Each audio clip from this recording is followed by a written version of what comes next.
Saviez-vous que derrière le tableau le plus célèbre du monde se cachent des secrets qui défient encore les experts 5 siècles plus tard? La Joconde, peinte par Léonard de Vinci entre 1503 et 1506, est bien plus qu'un simple portrait. C'est une véritable énigme, une enquête artistique qui continue de nous fasciner. L'histoire commence à Florence lorsqu'un riche marchand de soie, Francesco del Giocondo, commande le portrait de son épouse, Lisa Gherardini. Mais Léonard, artiste et scientifique de génie, ne va pas se contenter de peindre un visage. Il va y cacher des mystères qui alimentent encore aujourd'hui d'innombrables théories. Le premier et le plus célèbre est bien sûr son sourire. Est-elle heureuse? Mélancolique? En réalité, ce sourire est une illusion d'optique magistrale. Grâce à une technique révolutionnaire pour l'époque, le sfumato, Léonard de Vinci a joué avec les ombres et la lumière. Les coins de la bouche et des yeux sont volontairement flous. Résultat, selon l'angle sous lequel on la regarde, ou la partie du tableau que l'on fixe, son expression semble changer. C'est comme si elle jouait avec nous. Et que dire de son regard? Vous avez sûrement déjà entendu parler de l'effet Mona Lisa. Peu importe où vous vous déplacez dans la pièce, elle semble vous suivre des yeux. Cet effet est si puissant qu'il donne l'impression que le portrait est vivant, qu'il nous observe en retour. Une prouesse technique qui renforce ce sentiment de connexion intime et troublante avec le modèle. Mais les secrets ne s'arrêtent pas à son visage. Plongeons dans le paysage derrière elle. Il a l'air imaginaire, n'est-ce pas? Pourtant certains chercheurs y voient bien plus. Des théories audacieuses suggèrent que Léonard y aurait caché des symboles ésotériques, peut-être des références à la déesse égyptienne Isis, ou même des autoportraits dissimulés dans les rochers. C'est comme s'il avait laissé une carte au trésor pour les générations futures. Plus concrètement, observez le petit pont en arc à sa droite.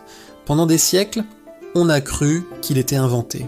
Mais très récemment, des historiens italiens ont identifié ce pont comme étant celui de Buriano en Toscane. Cette découverte ancre la Joconde dans un lieu réel et nous donne un indice précieux sur le paysage qui a inspiré l'artiste. Ce n'est pas tout.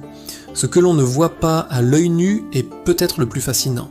Grâce à des analyses scientifiques poussées, on a découvert des couches de peinture invisibles sous la surface, des repentirs, des esquisses, des modifications.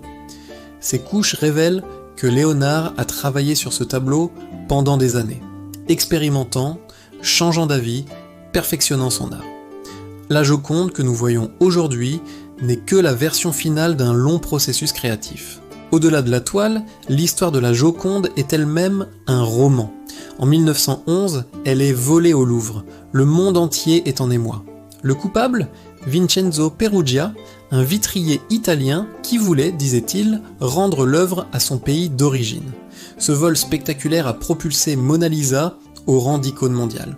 C'est à ce moment-là qu'elle est passée du statut de chef-d'œuvre à celui de véritable superstar. Sa valeur est tout aussi vertigineuse. En 1962, pour une exposition aux États-Unis, elle a été assurée pour 100 millions de dollars. Aujourd'hui, cela équivaudrait à plus de 800 millions d'euros, ce qui en fait de loin l'objet d'art le plus cher jamais assuré. Alors, pourquoi la Joconde nous fascine-t-elle autant? Parce qu'elle est à la croisée des chemins.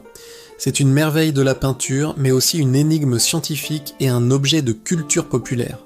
Elle incarne le génie de Léonard de Vinci, capable de fusionner l'art, l'optique et le symbolisme en une seule image. Chaque détail, du sourire flottant au paysage mystérieux, est une invitation à regarder plus attentivement, à questionner, à imaginer. La Joconde n'est pas qu'un visage, c'est une porte ouverte sur des siècles de mystère. Alors, la prochaine fois que vous la verrez, ne vous contentez pas de la regarder, essayez de la déchiffrer. Si cette plongée dans les secrets de l'art vous a plu, n'hésitez pas à vous abonner et à activer les notifications pour ne manquer aucune de nos prochaines enquêtes. Merci d'avoir regardé et à très bientôt.